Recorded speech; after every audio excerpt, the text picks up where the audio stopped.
a high voltage potential across there? Yes. Well, if everything's neutral in the middle, nothing's really going to happen. See?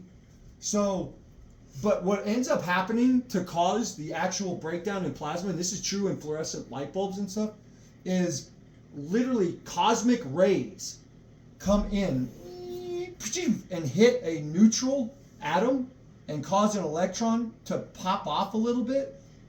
And now you have a plus and you have an electron minus. And so if you have high voltage here and ground there, the electron wants to go there and the positive atom wants to go in that direction. So this gets accelerated and it starts bang, bang, bang, bang, bang, bang, bang. And when it hits an atom here, it creates another electron and another electron and it gets an avalanche effect. And it just breaks down the medium, and that's what creates a plasma. And now once you have that, you have a short circuit from high voltage to ground.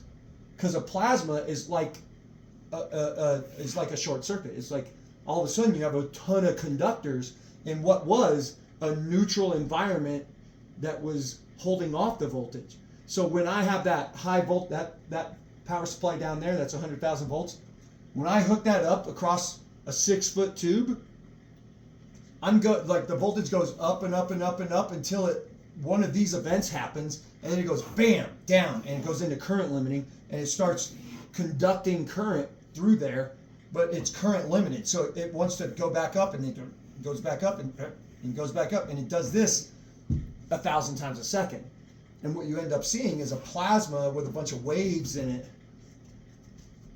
But the problem is that is not good for accelerating particles because you still have a bunch of stuff in there. And so the electrons are getting accelerated, but they boom, bump into something, boom, bump into something. The distance that an electron or any particle travels before it hits something and travels and then again hits something, the average of that is what's called the mean free path.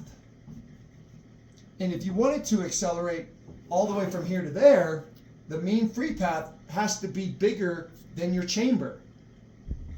See, I'm accelerating. When you see that plasma and you see a fluorescent light bulb, the particle is accelerating and hitting something. And when an electron hits an atom like nitrogen or oxygen, which is 80,000 or 70,000 times more massive, it's like a ping pong ball hitting a brick wall. It goes bing.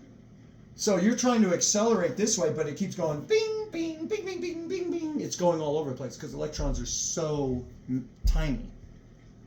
So we need a free chamber, completely free chamber, that it can accelerate and then come out of the stack, traveling 30% the speed of light, then go into the magnetic field without hitting anything still.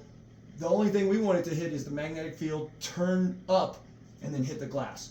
And you get enough of those hitting the glass fast enough, it'll raise it up, it'll tip it and prove the point. For the end version, we don't want to use electrons. We want to use heavy positive ions because they have more momentum. Right. But this is just the proof of concept prototype, the tilt process. Okay.